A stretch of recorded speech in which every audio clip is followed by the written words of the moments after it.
بسم اللہ الرحمن الرحیم۔ السلام علیکم ورحمۃ اللہ وبرکاتہ۔ ناظرین، آپ دیکھ رہے ہیں ترجمان الکتاب چینل اور ہم بات کر رہے ہیں کتاب آپ کے مسائل اور ان کا حل، حضرت مولانا محمد یوسف لدھیانوی شہید رحمہ اللہ سے۔ آج کا موضوع ہے ولی اور نبی میں فرق۔ کوئی ولی غوث، قطب، ابدال یا مجدد نبی یا صحابی کے برابر نہیں۔ ولایت پیدائشی ہے یا محنت سے ملتی ہے؟ غوث، قطب اور ابدال کی شرعی حیثیت کیا ہے؟ اور کیا گوتم بدھ کو پیغمبروں میں شمار کیا جا سکتا ہے؟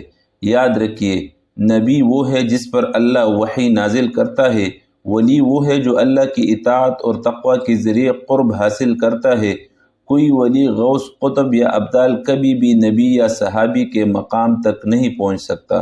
ولی اور نبی میں کیا فرق ہے؟ سوال: اولیاء اور انبیاء میں فرق کس طرح واضح کیا جائے؟ جواب: نبی براہ راست خدا تعالیٰ سے احکام لیتا ہے اور ولی اپنے نبی صلی اللہ علیہ وسلم کے تابع ہوتا ہے۔ کوئی ولی، غوث، قطب، مجدد کسی نبی یا صحابی کے برابر نہیں۔ سوال: ولی، قطب، غوث، کوئی بڑا صاحب تقوی، عالم دین، امام وغیرہ، ان سب میں سے کس کے درجے کو پیغمبروں کے درجے کے برابر کہا جا سکتا ہے؟ جواب: کوئی ولی، غوث، قطب، امام، مجدد کسی ادنیٰ صحابی کے مرتبے کو بھی نہیں پہنچ سکتا۔ نبیوں کی تو بڑی شان ہے علیہ الصلاۃ والسلام۔ کیا ولایت پیدائشی ہوتی ہے یا محنت سے ملتی ہے؟ سوال: کیا ولی اللہ پیدائشی ولی ہوتے ہیں یا ان کو یہ مرتبہ وقت کے ساتھ ساتھ ملتا ہے؟ جواب: بعض ولی اللہ پیدائشی ولی ہوتے ہیں اور بعض کو محنت و ریاضت سے یہ مرتبہ ملتا ہے۔ غوث، قطب، ابدال کی شرعی حیثیت۔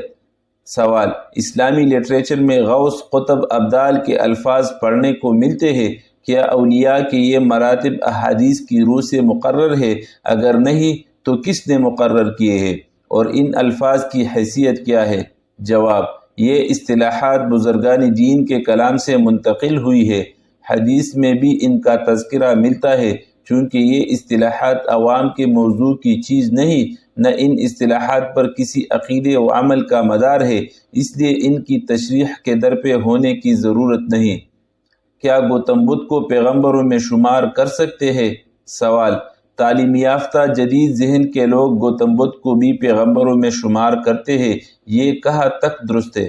جواب: قرآن و حدیث میں کہیں اس کا ذکر نہیں آیا، اس لیے ہم قطعیت کے ساتھ کچھ نہیں کہہ سکتے۔ شرعی حکم یہ ہے کہ جن انبیاء کرام علیہ السلام کے اسماء گرامی قرآن کریم میں ذکر کیے گئے ہیں، ان پر تو تفصیلاً قطعی ایمان رکھنا ضروری ہے، اور باقی حضرات پر اجمالاً ایمان رکھا جائے کہ اللہ تعالیٰ شانہ نے بندوں کی ہدایت کے لیے جتنے انبیاء کرام علیہ السلام کو مبعوث فرمایا، خواہ ان کا تعلق کسی خطۂ ارضی سے ہو اور خواہ وہ کسی زمانے میں ہوئے ہو، ہم سب پر ایمان رکھتے ہیں۔ ناظرین کرام، کتاب آپ کے مسائل اور ان کا حل کی روشنی میں آج ہم نے یہ بات سیکھی کہ نبی اور ولی کے مقام میں زمین و آسمان کا فرق ہے۔ ولایت پیدائشی بھی ہوتی ہے اور تقوی، عبادت اور اطاعت الہی کے محنت سے بھی حاصل ہوتی ہے۔ غوث، قطب اور ابدال جیسے القاب بعض صوفیانہ اصطلاحات ہیں، لیکن قرآن و حدیث سے ان کی مستقل شرعی حیثیت ثابت نہیں، اور گوتم بدھ کو انبیاء میں شمار کرنا درست نہیں، کیونکہ اس کی نبوت پر کوئی شرعی دلیل موجود نہیں۔ اللہ ہمیں انبیاء کرام، صحابہ کرام اور اولیاء اللہ کی صحیح تعلیمات پر چلنے کی توفیق عطا فرمائے، آمین۔ اگر آپ کو یہ ویڈیو پسند آئی ہو تو ترجمان الکتاب چینل کو سبسکرائب کرے، لائک اور شیئر کرنا نہ بھولیے۔